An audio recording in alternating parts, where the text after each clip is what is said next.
بسم اللہ الرحمن الرحیم۔ سبق نمبر 15 میں نحو میں آپ کو خوش آمدید کہتے ہیں۔ اعراب کی ہم قسمیں بیان کر رہے ہیں۔ 5ویں قسم یہ ہے کہ اس کا رفع الف کے ساتھ ہوگا اور نصبی اور جری حالت اس کی یا ماقبل مفتوح کے ساتھ ہوگی۔ جیسے تثنیہ کو اس سے خاص کیا جاتا ہے، جیسے قلعہ مضاف ہوگا ضمیر کی طرف، اور اسنانی اور اسنتانی اور رجلانی، ٹھیک ہے۔ اس کا اعراب آئے گا جاءنی رجلانی کلاہما اسنانی اور اسنتانی، اور رأیت رجلین کلیہما اسنین و اسنتین، مررت برجلین کلیہما و اسنین و اسنتین۔ آپ دیکھ رہے ہیں نسبی اور جری حالت اس کی بالکل ایک ہے، نسبی اور جری حالت اس کی بالکل ایک طرح کی آ رہی ہے۔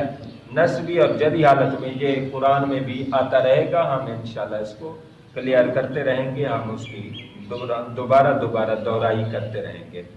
اور چھٹی قسم یہ ہے کہ رفع واو کے ساتھ ہوگا، واو ماقبل مضموم کے ساتھ ہوگا، اور نصب اور جر یا ماقبل مکسور کے ساتھ ہوگی، اور اس کو خاص کر لیا جاتا ہے جمع مذکر سالم۔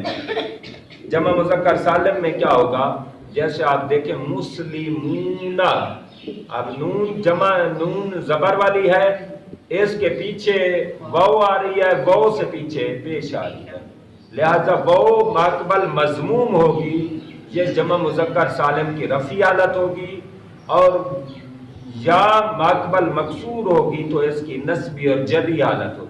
جیسے مسلمین، قرآن میں آتا ہے ان المسلمین، یہ کون سی حالت ہے؟ نصبی حالت ہے۔ نصبی حالت میں مسلمین آیا ہے، تو جری حالت میں بھی ایسے آتا ہے مسلمین بمسلمین۔ اس کا یہ طریقہ ہے۔